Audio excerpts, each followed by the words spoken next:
Salut à tous et bienvenue dans cette vidéo, ici Thomas Gio, mais pas que. Dans cette vidéo, ça va être une vidéo vraiment spéciale présentée par mon designer et il va vous expliquer plein d'astuces sur le print on demand, sur comment faire un design. Donc si je le fais intervenir, c'est parce que 1, c'est un tueur, de 2, il maîtrise parce qu'il a fait pour moi plus de 5000 designs, donc il connaît très très bien, et de 3, parce que je travaille avec lui depuis plusieurs années et que si je travaille avec lui, c'est qu'il est vraiment très bon. Donc n'hésitez pas à prendre tous ces conseils, à les appliquer, à les mettre en place. Si vous avez des questions, il le dit aussi, mais si vous avez des questions dans les commentaires, il passera vous répondre. Moi aussi je pourrais répondre parce que j'ai quelques notions et bases, alors je suis pas à son niveau du tout.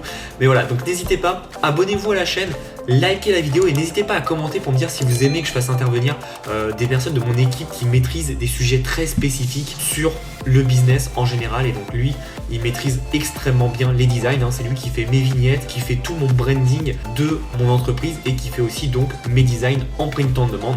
Donc n'hésitez pas à lui poser des questions, il est là pour ça. C'est parti, je vous laisse avec la vidéo et en attendant, vraiment appliquez tout ce qu'il va dire. Et donc on le retrouve sur son écran.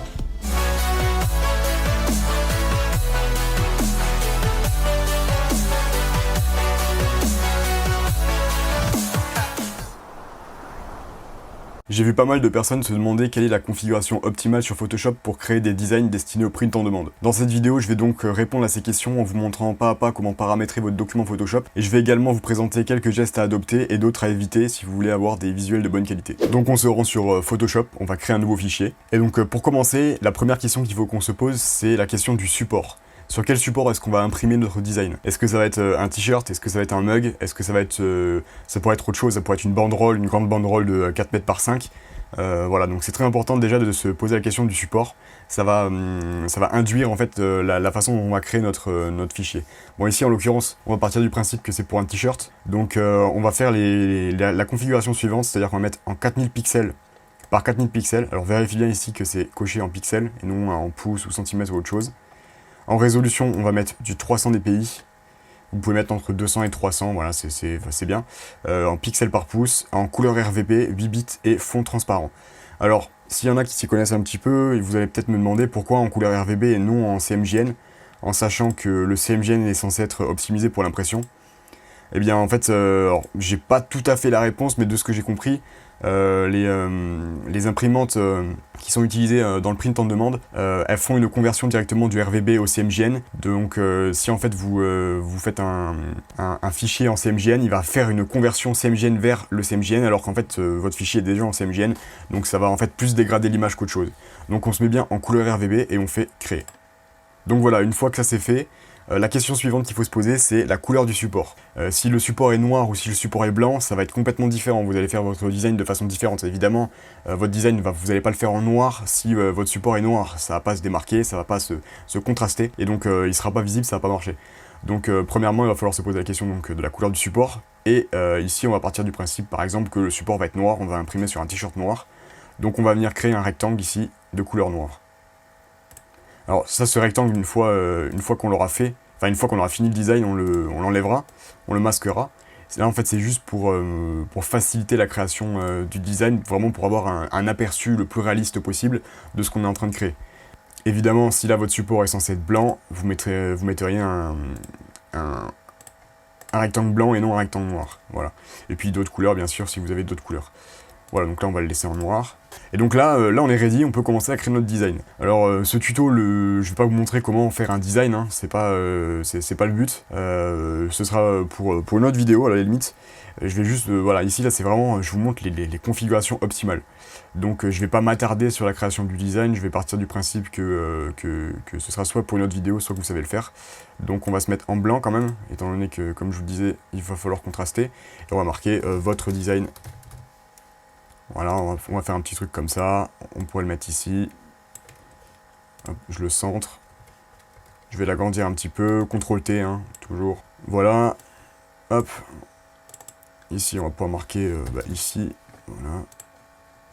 On va le remonter un petit peu, et là, on va mettre une petite courbure, voilà. Bon, c'est vraiment pour l'exemple, voilà. On va mettre un arc, on va le mettre à 10, admettons. Voilà. Hop, on va grouper ça. On va appeler ça design. Et on va le centrer. Voilà, donc là vous avez votre design. Admettons que vous avez votre design que vous avez vraiment travaillé. Donc maintenant, on va pouvoir voir la suite. Alors, concernant le design, quelques petites astuces que je vais vous donner. Il y a des choses à éviter et il y a des choses à faire. Alors déjà, les choses à éviter, c'est d'utiliser des ressources qui vont être de mauvaise qualité. C'est-à-dire que si vous avez des images que vous importez pour créer votre design, ça peut être des ornements, ça peut être des textures particulières, tout ça, veillez à ce que ce soit bien de bonne qualité. Donc j'ai fait une vidéo précédente dans laquelle je parle des plateformes pour trouver vos ressources de bonne qualité. Donc je vous conseille d'aller la regarder et d'utiliser ces plateformes-là. Ça vous permettra d'avoir des ressources de bonne qualité. Voilà, parce qu'en fait, si vous n'avez pas de ressources de bonne qualité, bah, votre design, logiquement, il va être moche, quoi. Ça va être pixelisé, ça va être flou, le rendu des couleurs sera pas optimal. Voilà, donc c'est vraiment important d'utiliser des ressources de bonne qualité. Ensuite, ces ressources-là, il va falloir éviter de les déformer trop. C'est-à-dire que là, par exemple, admettons notre source, voilà, je vais éviter de l'agrandir dans tous les sens, de faire OK, puis après de la rediminuer, tout ça, voilà, faut éviter le plus possible les actions. Alors dans la mesure du raisonnable, bien sûr, si vous avez besoin de modifier votre texture, vous le faites. Mais évitez de trop le faire parce que sinon, en fait, vous allez dégrader l'image. Donc on évite de trop transformer les textures qu'on importe. Autre chose, c'est la transparence. Évitez, là par exemple, ici, je voudrais mettre par exemple ceci en transparent. Eh bien, je vais ici dans opacité et je vais réduire un petit peu l'opacité comme ça, pour qu'il soit plus ou moins visible. Ça, il faut à tout prix éviter, parce que les pixels qui sont transparents, qui jouent sur l'opacité, donc une opacité de 0 à 100%, les imprimantes qui vont imprimer sur votre textile, pour le print en demande, elles vont pas réussir à le gérer correctement. Donc vous allez avoir des designs qui vont pas du tout rendre la même chose sur t-shirt que sur votre écran en fait. Parce que voilà, encore une fois, ces imprimantes-là ne gèrent pas correctement la transparence. Donc on évite au maximum d'utiliser la transparence. Si par exemple vous vouliez obtenir ce type de rendu, alors là c'est une astuce que je vais vous donner, voilà, ici, plutôt que de mettre ça en transparent, si vous voulez avoir un gris comme ça, vous allez ici dans la pipette. Alors l'outil pipette, il est où? Il est ici, voilà, outil pipette. Vous allez copier cette couleur, voilà, elle va se mettre ici dans votre palette de couleurs. Vous allez remettre l'opacité à 100%, et là ensuite vous allez aller dans l'option du calque, et vous allez changer sa couleur, et mettre ce qui est là. Voilà. Et là, en fait, bon, à l'écran, votre rendu est le même, et sur l'imprimante, le rendu va être complètement, va être le plus fidèle possible. Alors que si vous aviez utilisé la transparence, ce qui à l'écran aurait rendu la même chose, et bien sur l'imprimante, ça aurait été dégueulasse parce que l'imprimante n'aurait pas géré la transparence. Donc voilà, ça c'est la petite technique concernant la transparence. Autre chose à éviter, alors ça c'est moins important, mais ça rejoint un petit peu l'effet de transparence, c'est ce qu'on appelle les lueurs. Donc là, typiquement, admettons, je veux mettre une lueur diffuse. Je vais faire un double clic sur le groupe ici, j'ai une fenêtre qui s'ouvre avec le style de calque et je viens faire une lueur externe. Voilà, donc vous voyez là il y a une lueur qui s'est ajoutée, on peut l'agrandir et augmenter son opacité. On peut mettre la couleur qu'on veut, admettons si je veux le mettre en rouge. Voilà. Alors ça c'est pas interdit de l'utiliser, hein, vous pouvez le faire, mais moi je vous déconseille parce que vous risquez d'être surpris encore une fois. Suivant l'imprimeur chez qui vous commandez, vous pourrez avoir des designs qui sont pas vraiment ressemblants, c'est-à-dire que votre lueur diffuse elle va être soit plus grande, soit plus petite, les pixels vont être moins visibles, ça va un peu baver, voilà. Donc moi je vous recommande de ne pas utiliser les lueurs diffuses sur vos designs. Idem pour les ombres portées. Les ombres portées, pareil, je fais un double clic, hop, j'ai le style de calque qui s'ouvre, et je viens mettre une ombre portée. Alors ici ça se voit pas parce que mon arrière-plan est noir. On pourrait changer l'arrière-plan, on va le mettre par exemple d'un bleu comme ça. Hop. On va revenir ici dans ombre portée. Alors cochez bien les effets ici, sinon ça ne marche pas. Voilà. Et là vous voyez, j'enlève la lueur, et là il y a une ombre portée qui s'est ajoutée. Je peux la mettre plus ou moins grande, hein. Pareil, quand on fait un double clic, on arrive dans le style de calque. Hop, je peux la mettre plus grande, plus opaque, voilà. Ça c'est pareil que les lueurs diffuses, l'explication est exactement la même, c'est-à-dire que c'est des pixels qui sont un petit peu particuliers, qui jouent vraiment sur un dégradé progressif, et il se pourrait que les imprimantes ne gèrent pas bien ce principe-là, donc vous risquez d'être déçu encore une fois. Donc je vous recommande de pas trop utiliser les ombres portées. Après vous pouvez toujours essayer, bien sûr, vous pouvez faire un test, hein. De toute façon quand vous faites du print en demande, je vous recommande de commander vos produits pour voir ce que ça donne. Donc voilà, donc on va remettre notre arrière-plan en noir. Et donc là on est ok, on a fait notre design, il est good, on a respecté les règles précédentes. Donc là maintenant on va enlever notre arrière-plan, il ne nous sert plus à rien, donc on peut soit le masquer, soit le supprimer carrément. Donc là, voilà pourquoi j'ai ajouté un arrière-plan d'entrée de jeu, c'est parce que là, en fait, c'est impossible de travailler comme ça. Vous voyez pas votre design qui est en blanc sur un fond transparent, là, comme ça, blanc, hein. C'est impossible, donc j'avais ajouté le rectangle noir justement pour contraster et pour voir comment on travaille. Mais là on va le retirer parce qu'on veut pas l'imprimer, enfin on veut pas l'enregistrer et l'imprimer sur le textile, le noir, sachant que le noir sur le noir ne sera jamais imprimé, et le blanc sur le blanc ne sera jamais imprimé non plus, ça c'est bon à savoir. On va maintenant venir dans Fichier, et on va faire Exportation, ici, on va faire Exporter sous. Vous avez la fenêtre qui s'ouvre ici, avec votre design. Et donc au niveau du format, vous allez laisser PNG. Très important de laisser PNG.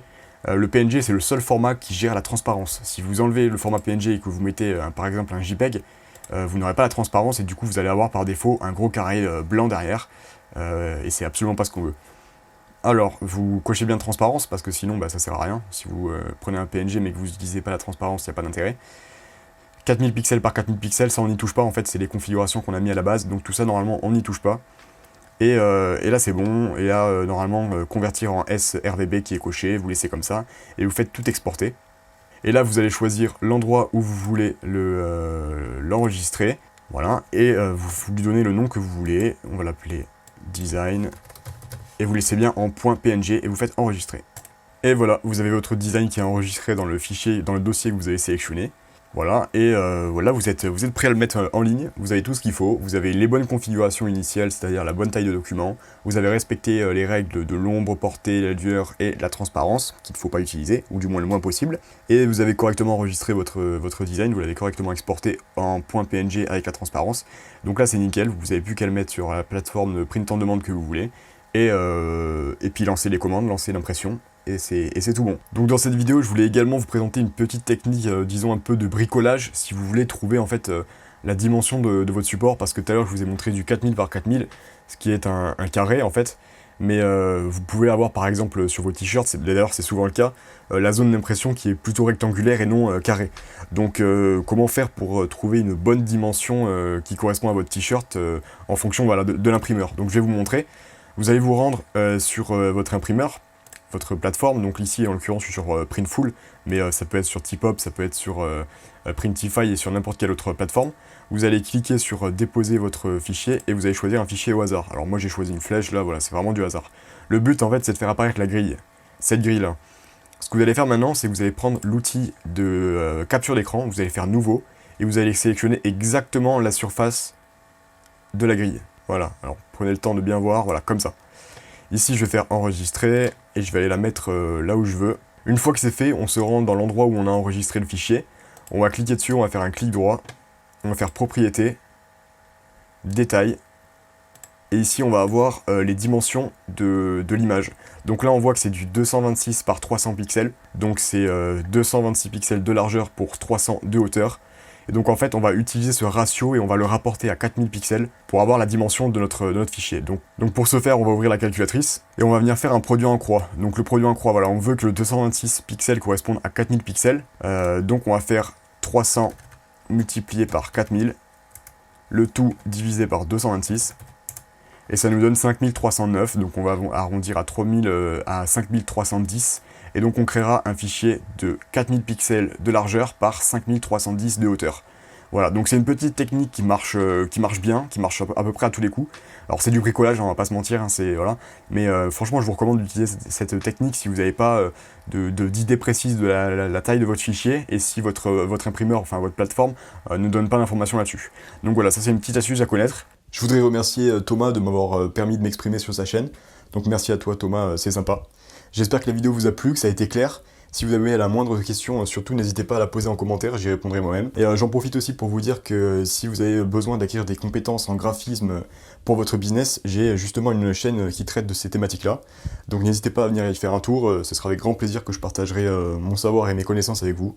Sur ce, je vous dis bonne journée et bon courage pour votre business. J'espère que tu as apprécié la vidéo. Si tu es encore là, comme je te le disais, n'hésite pas à t'abonner, à liker la vidéo et à laisser un petit commentaire pour le remercier, s'il te plaît. Et si tu veux aller plus loin, j'ai mon e-book du guide du print en demande, totalement gratuit. Tu as juste à rentrer ton email, tu auras toutes les bases. C'est un e-book qui a été fait avec toute mon expertise. Tu as aussi 50 idées de design en print en demande et la plupart donc ont été analysés et validés donc par Clément qui était dans la vidéo. Donc n'hésite pas vraiment à regarder ça et à tout mettre en place, et j'espère que tu passeras à l'action. À bientôt et passe à l'action.